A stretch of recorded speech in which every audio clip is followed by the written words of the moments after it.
What's up, you guys? I want to talk about Miss Eboni Williams, or Judge Eboni Williams, if she still has her Judge TV show. She did an interview where she revealed that the absence of her biological father, all her life, she never even knew his identity. But when she finally found out his identity and had a phone call with him and he rejected her, like, to her face, that basically triggered her into becoming a single mom by choice.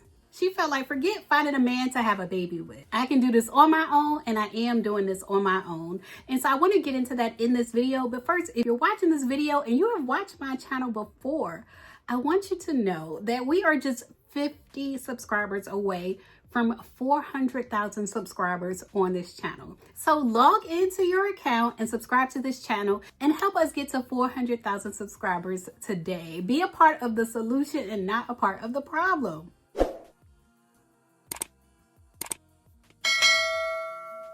All right, you guys, so in this interview with Scary Mommy, that's the name of the website, Scary Mommy, Eboni Williams says, I was never one of those girls or women who always had a motherhood fantasy. Like, she never dreamt of being a mother until she became an adult, found her long lost father, and he rejected her, basically. She froze her eggs at age 34, but she said it wasn't because she was thinking about having children with her then partner or even having children at all. She said, quote, she froze her eggs as a flex, to flex on y'all. She said, quote, I did that as a flex. This was not very different for me than buying a Birkin bag. It was a power move, the power of saying I have options. Now, as we go more into the interview, it also kind of seems like she had the baby as a flex too. Like, I can do this. Despite what anyone may think, I can do this too. But she said it shifted for her during the pandemic. Her mindset shifted. She'd already been married and divorced once, and in August of 2020, she ended her engagement. And with her therapist's encouragement, she tracked down her biological father. So she never knew who he was until the pandemic. And the two of them had a 10-minute conversation in which he acknowledged that he was her father, but he said that he didn't want any relationship with her. I feel like it's so many fathers out there, and some mothers too, that actually don't want to be parents. And so they parent almost like halfway parent, but really they don't want to be a parent at all. And so he told her to her face that despite everything, how successful she is at this point, she's a real housewife of New York. She's an attorney, soon to be TV judge, and a real housewife. And despite her fame, her fortune, what have you, he didn't want anything to do with her. So some months later, she decided to pursue conceiving a child via in vitro fertilization. She said first she found a group on social media, and she said, quote, it didn't occur to me. Like most, when I heard single mom, I thought tragic. I thought poverty. I thought your child will end up in jail or a menace to society. These are all the stereotypes that are put into our heads about single mothers, and especially Black single mothers. Like, they associate Black single mothers with poverty and bad decision making. But she said the more she researched, the more having a child on her own not only presented itself as a potential option, but it became the preferred option. And this part, I do understand. And I feel like a lot more people should admit this to themselves. She said, quote, I know me well, and I don't like group projects. I enjoy the responsibility and the freedom of being the executive decision maker. I kind of need to have full authority and move how I see best. Now, this is what I felt like about Kenya Moore. Now, I know Phaedra hired Cadillac Kimberly to write this read about how Kenya Moore was going to these IVF clinics looking for a sperm donor that was broke, so he donated sperm so he could buy a piece of pizza. And I know that discouraged Kenya. In real life, it seemed to have discouraged Kenya from pursuing IVF as a single mother. But I always felt like that would have been better than going what she went through with Mark. Notice Phaedra really treated Apollo like a sperm donor. Like, it looked like she married someone and had kids with someone who she felt like looked how she wanted her children to look. And then when she was done with them, she discarded him. And so Eboni said, quote, I felt called to do the work of redefining that, meaning Black single motherhood, of disrupting that. I saw this choice as consistent with my calling to do the thing I'm not supposed to do. So part of the reason she became a single mom by choice was intrinsic, like it was something within her, but then it was something external where she wanted to demonstrate that single motherhood isn't about poverty and bad choices. Like she literally wanted to demonstrate that to the world, and that's what she's doing with her parenting, with her family. And so IVF, she did IVF and it worked for her on the first time. And she said, quote, I personally take issue with high profile celebrities that use their platform to tell half of their fertility story.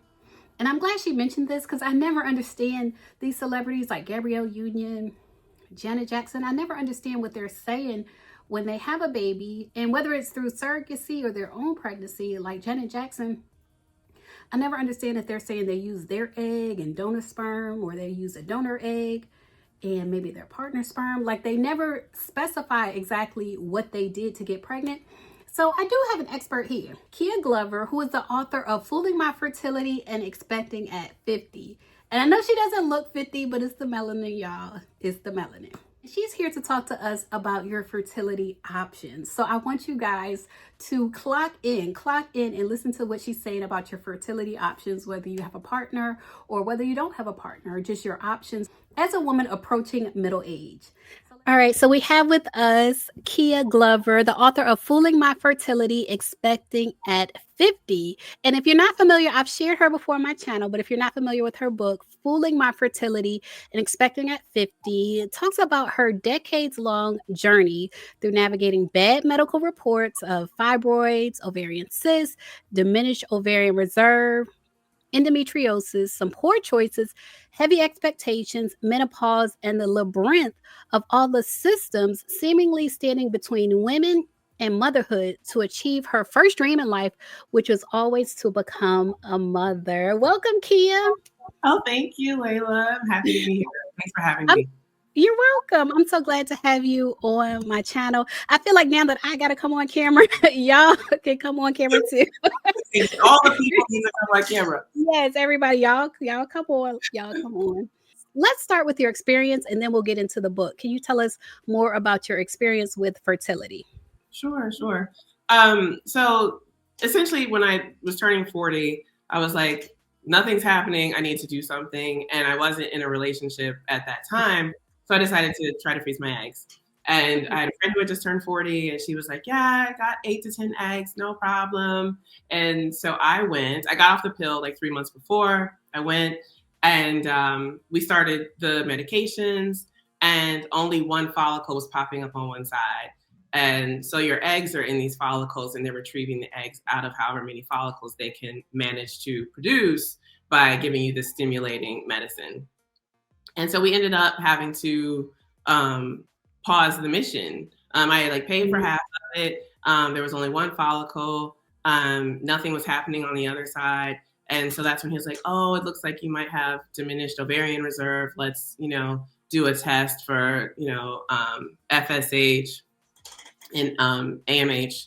And so those are just they're measuring their hormones to see what's happening with the ovaries. And I'd been on the birth control for so long, my ovaries had been suppressed for such a long time. That's what I was just about to ask you. When you mentioned birth control and then doing the fertility, I was just about to ask you, were you on it for so long that it affected your fertility? Because I'm a person, I can't even take birth control anymore. It doesn't mix with my body. It throws everything off. Yeah. It's terrible. So I've been on for decades. And it took probably a year and a half, 2 years for the follicles to start popping back up on both sides. So maybe a year or two later, I was just doing your regular GYN exam, and they were looking because I also had fibroids, and they were like, okay, well we see 2-3 follicles on this side, and we see a couple follicles on that side. So at that point, I could have gone back and maybe tried to harvest some eggs, but then finances weren't looking right, so I just didn't do it. Okay. So that was around 42. And so I was just well, I'll just meet someone and I'll just try naturally and it's all going to work out. So, you're trying to meet someone. Now you're on a clock. So you're dating with purpose. Yeah. Dating with purpose, but at the same time, I kind of feel like I don't want to say messes up your relationship, but it makes you a little bit more aggressive in the relationship, because you have a goal. Yeah, it causes friction, unnecessary Yeah. friction or Yeah. unnatural friction in a relationship, because you're kind of working at cross purposes, especially now in this whole like, you know, we hate women era with like the men, and you have all these, you know, your Kevin Samuels and all that. So, but yeah, it makes it a little difficult. So it just was not working. I met another. I ended up in a relationship, and you know, we don't need to talk about the relationships. Yeah, Anyway, yeah, we can skip that so part. the egg freezing did not work for me. And then the fibroids just kept growing. So I was working Okay. in high stress businesses, and the more you stress, the more your fibroids grow. And Mm, I was spending a lot of time doing herbs and stuff, trying to minimize them, because I'd seen a lot of women on YouTube who have said that they've been able to get rid of their fibroids doing the various yeah. things. That did not work for me. Okay. Um, and so I met a doctor finally, who said that he could remove them, because I had one doctor tell me I should have a hysterectomy, that my fibroids were just too big, they could not be operated on, and I did not want to have a hysterectomy, regardless of whether they could be operated on or not. Yeah. It so happened that I found a doctor. He's from Turkey, but he's based in northern New Jersey, and Okay. he was able to remove them. He uses a robot called the Da Vinci, and they go in and they cut the various Yeah. fibroids, cut them up, pull them out through your belly button, and that's it. And he was like, "Well, if you want to have a baby, you can." So that's interesting that one doctor, like, he's telling you it can't be done, but he's speaking to you based on his ability. Really, the issue is that he can't do it. So you met another doctor that was able to do it. Yeah. Okay. And over those 10 years, I had different doctors, you know, say, "Oh, you need to have a myomectomy. You have to do the whole, you know, open C-section cut. We need to do that to get to them." Then you'd have other doctors like, "Oh, no, you don't have to do that. We could do, you know, laparoscopically, whatever." So it definitely pays to go to various doctors.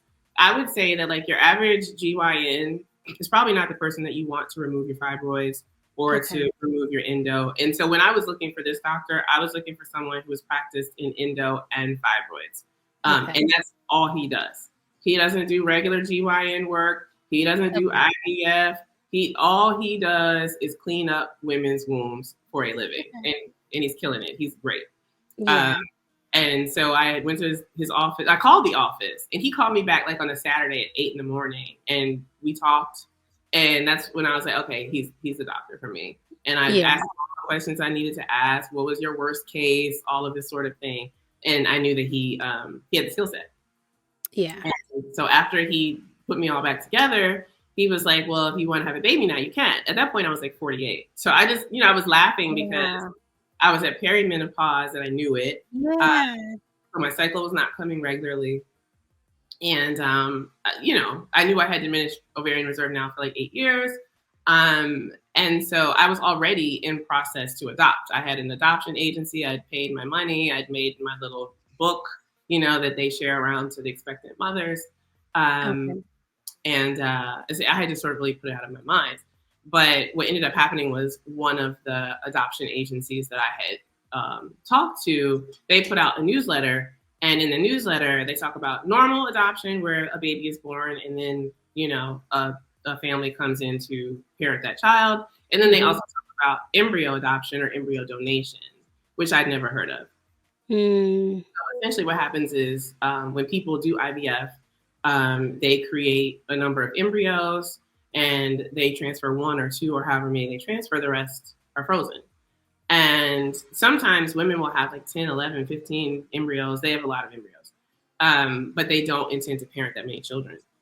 And Yeah, so, you're blowing my mind right now. I know what you're about to say because we've talked before and we've seen on reality TV where people talk about whether they should discard the embryos. I didn't know people put them up for adoption. That makes much more sense. yeah. Okay. And so there's different IVF clinics that have a portion of their clinic that's for donation and adoption. And so that's what I did, Wow. a clinic Okay. in Tennessee.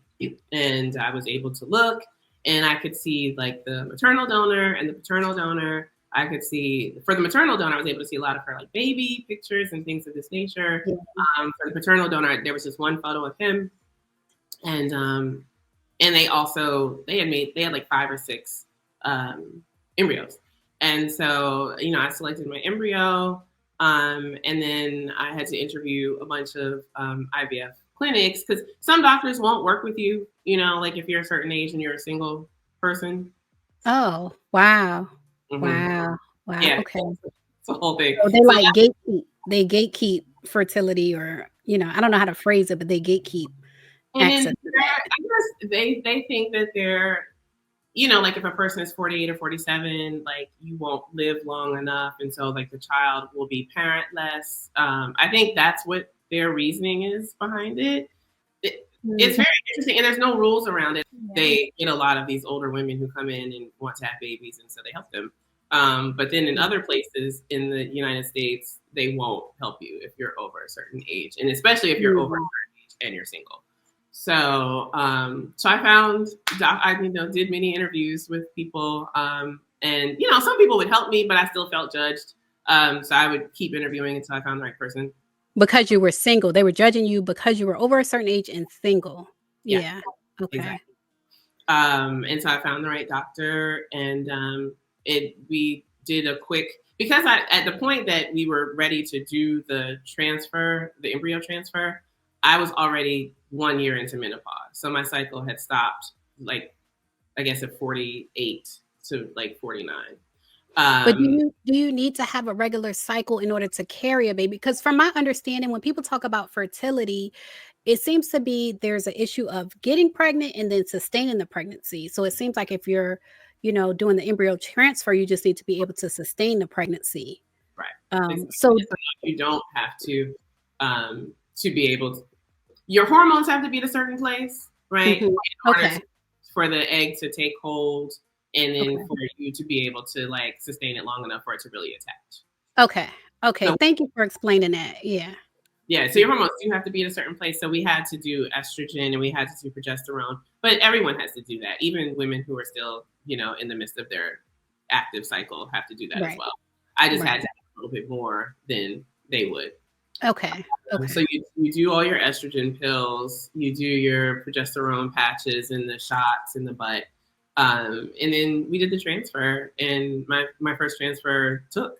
So that's Good. the son that I have now.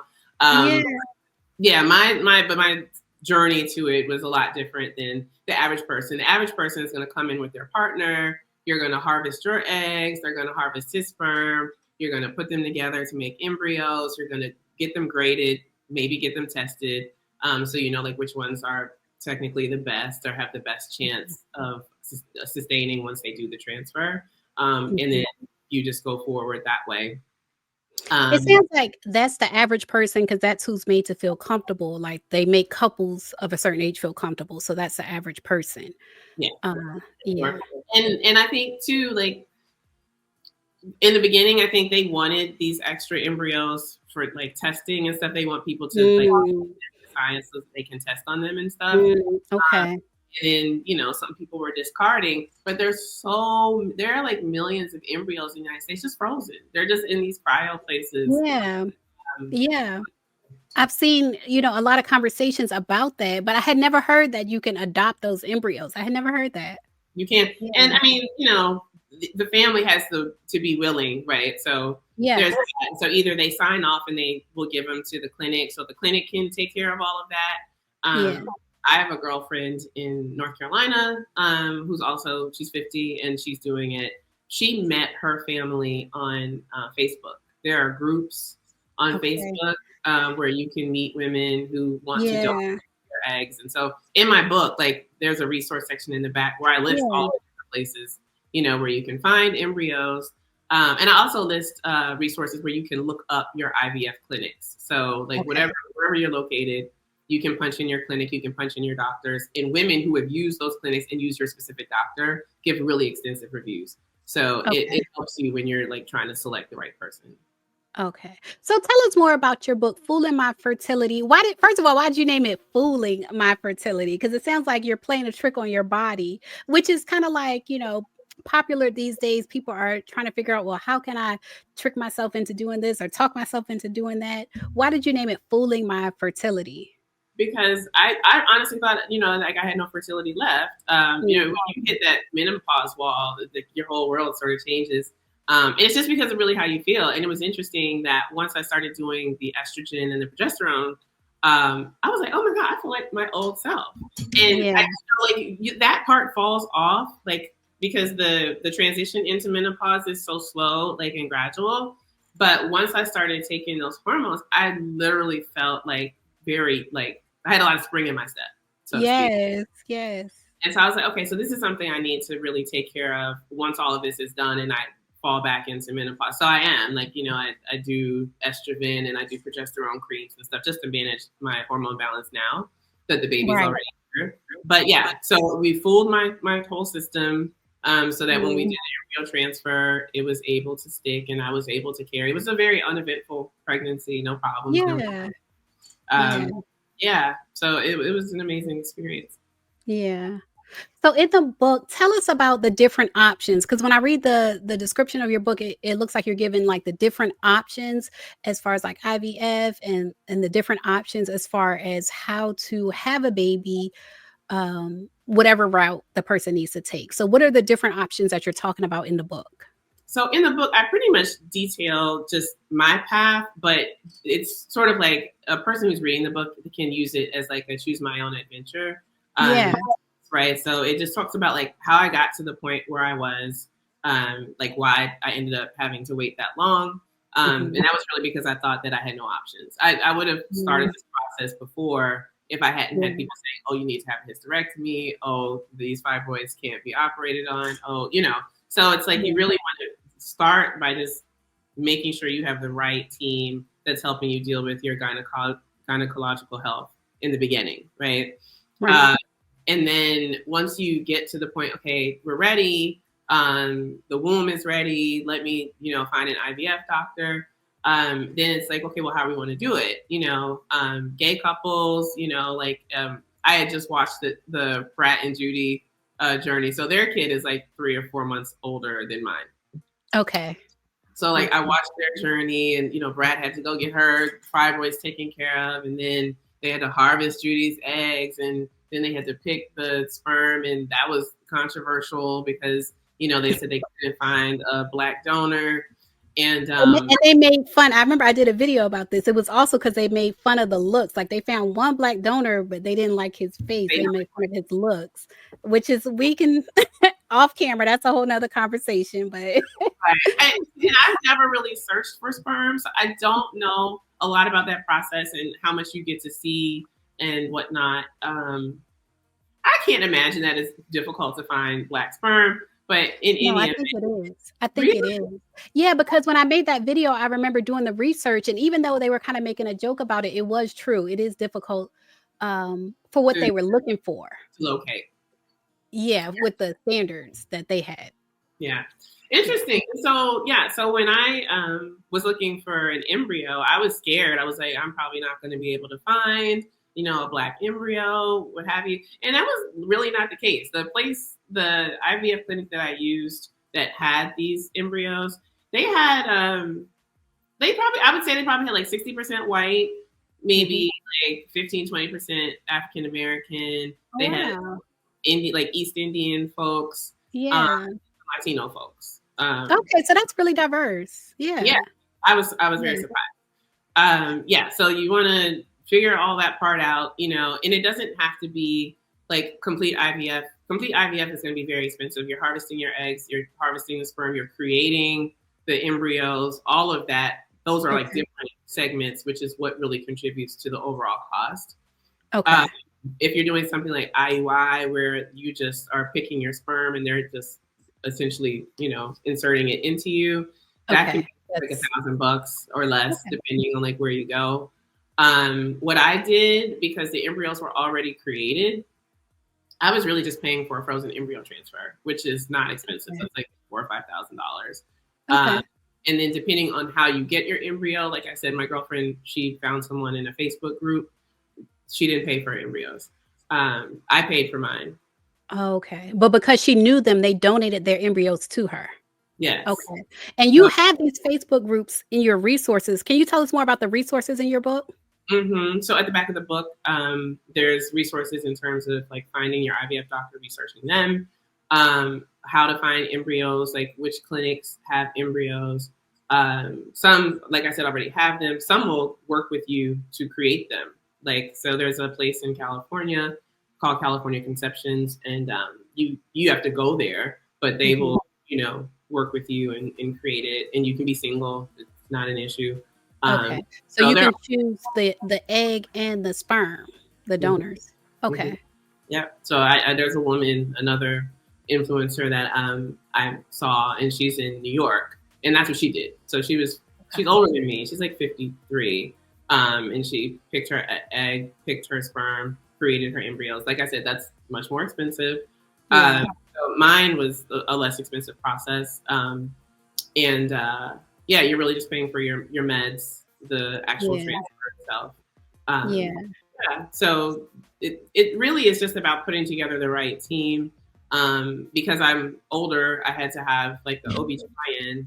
She has to sign off. You have to have a maternal fetal medicine because they, anything over 35, geriatric, and IVF. Yeah. High risk.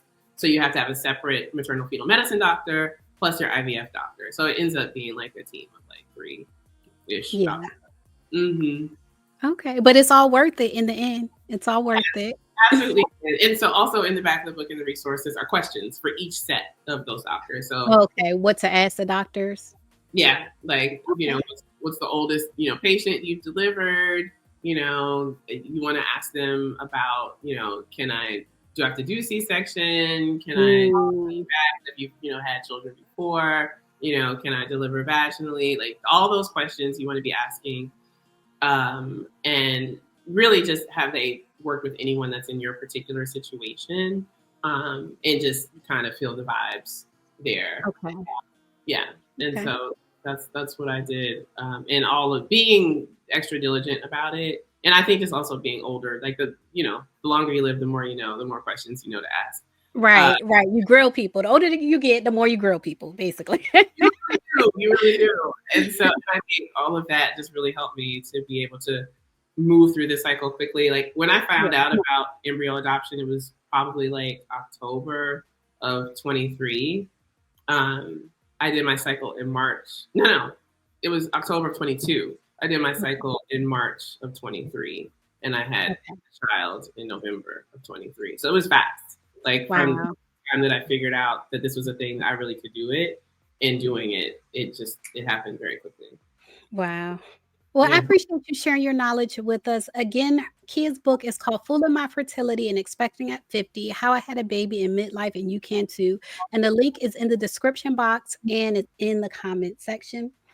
And I'm going to ask you, is there anything we didn't hit on that we needed to hit on? I am going to mention, because I know people want to, I'm going to tell people if they want to see your baby, like your social media links, like go to your social media, because I know, that's the whole thing, the baby. Yeah. If they go to My Youthful Longevity, like on IG or TikTok, or YouTube actually, they can see him there. He's very cute. It's funny that like everyone says he looks like me, even though we're not genetically related. He has some of like DNA that passes between the placenta, so I have some of his, and he has some of mine. But what they say about the person who carries, and this is also for surrogates as well, is that the surrogate can influence how the DNA expresses. So like his nose is going to be his nose, but the way that it shows up is influenced. That's what my OBGYN says, can be influenced by the surrogate. So he does look like, he came from, we have the same lips. Like it's that's cool. I didn't know that. That's cool to know. Okay. I'm happy to answer questions for anybody. So if anyone wants to hit me up on social media, I often, give more specific information about what I did, if that's helpful for other folks. But I realize and recognize and honor the fact that the journey is going to be different for every person, because what got you to this infertility place is different for every person. So you have to fix those things before you can move forward. Right. Right. Yeah. All right. Well, thank you so much for joining us and giving your insight on fertility and how to have a baby, how to fool your fertility, how to have a baby. Even when you think you can't have a baby, you can have a baby. So, Yeah. you guys, make sure you purchase her book. The link is in the description and in the comments section. If you want to see her baby, check out her social media. I'll leave links to that as well. Thank you so much, Layla. I appreciate it.